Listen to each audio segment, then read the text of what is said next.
warahmatullahi wabarakatuh. Perkenalkan, nama saya Al-Fatihah Hanum dengan NIM 25042006. Yang terhormat Ibu Dosen Yulia Hanoselina SIP MAP, yang mana telah memberikan kesempatan kepada saya untuk mempresentasikan tentang hukum, pembangunan, dan kesejahteraan umum, politik hukum, sistem kekuasaan dan kehakiman dan peradilan di Indonesia, pembuktian dan alat bukti. Baiklah, yang pertama, saya akan membahas tentang hukum, pembangunan, dan kesejahteraan umum. Hukum memiliki peran strategis dalam pembangunan nasional.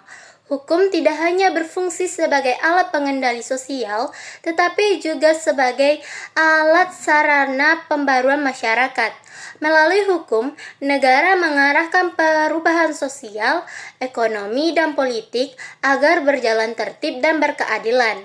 Dalam konteks pembangunan, hukum berfungsi memberikan kepastian hukum bagi masyarakat dan investor, menjamin keadilan sosial, dan menciptakan ketertiban dan stabilitas nasional. Pembangunan yang tidak didukung oleh hukum yang baik dapat menimbulkan ketimpangan sosial. Oleh karena itu, hukum diarahkan untuk mencapai kesejahteraan umum sebagaimana amanat pembukaan Undang-Undang Dasar 1945. Yang kedua, politik hukum. Politik hukum adalah kebijakan dasar negara dalam bidang hukum yang menentukan arah, bentuk, dan isi hukum yang dibentuk dan diterapkan. Politik hukum mencerminkan pilihan negara dalam menjawab kebutuhan masyarakat. Ciri utama politik hukum ialah dipengaruhi oleh ideologi negara atau Pancasila. Kedua, berorientasi pada tujuan nasional dan menjamin dasar pembentukan peraturan perundang-undangan. Contoh penerapan politik hukum dapat dilihat dalam kebijakan hukum di bidang HAM, ekonomi, dan lingkungan hidup.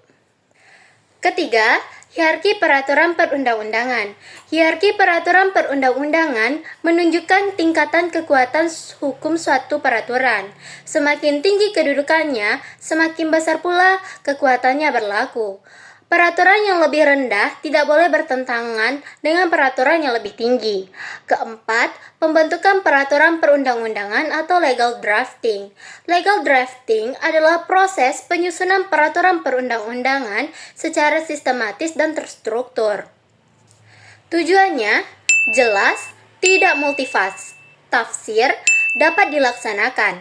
Tahapan pembentukannya perencanaan, penyusunan, pembahasan, pengesahan, dan pengundangan. Pembentukan peraturan harus memenuhi asas kejelasan, tujuan, kesesuaian antara jenis dan materi, serta kepastian hukum. Selanjutnya, penegakan hukum dan permasalahannya di Indonesia. Penegakan hukum adalah proses mewujudkan norma hukum menjadi kenyataan. Penegakan hukum dilakukan oleh aparat seperti polisi, jaksa, hakim, dan advokat. Permasalahan utama penegakan hukum di Indonesia antara lain ialah korupsi dalam lembaga penegak hukum, mafia peradilan, lemahnya integritas dan profesionalisme aparat, dan ketimpangan perlakuan umum. Masalah ini mengakibatkan menurunnya kepercayaan masyarakat terhadap hukum. Selanjutnya, sengketa hukum, litigasi, dan non-litigasi. Sengketa hukum adalah perselisihan antara pihak-pihak yang berkaitan dengan hak dan kewajiban hukum. Litigasi penyelesaiannya melalui pengadilan. Putusannya bersifat mengikat, prosesnya formal dan berjangka waktu lama. Sedangkan non-litigasi, penyelesaiannya di luar pengadilan, contohnya mediasi, arbitrase, negosiasi, lebih cepat, fleksibel, dan hemat biaya.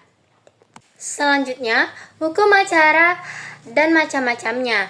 Hukum acara adalah hukum yang mengatur cara mempertahankan dan menegakkan hukum material. Macam-macam hukum acara yang pertama ialah hukum acara pidana atau KUHP. Hukum acara pidana adalah aturan hukum yang mengatur cara negara melalui aparat penegak hukum memproses seseorang yang diduga melakukan tindak pidana. Kedua, Hukum acara perdata. Hukum acara perdata adalah hukum yang mengatur cara penyelesaian sengketa perdata antara individu atau badan hukum terkait hak dan kewajiban keperdataan. Ketiga, hukum acara tata usaha negara. Hukum acara tata usaha negara adalah hukum yang mengatur cara penyelesaian sengketa antara warga negara dan pejabat pemerintah.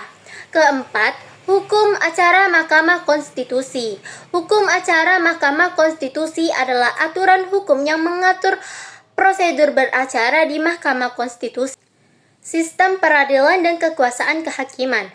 Kekuasaan kehakiman adalah kekuasaan negara yang merdeka untuk menyelenggarakan peradilan. Hal ini diatur dalam pasal 24 Undang-Undang Dasar 1945.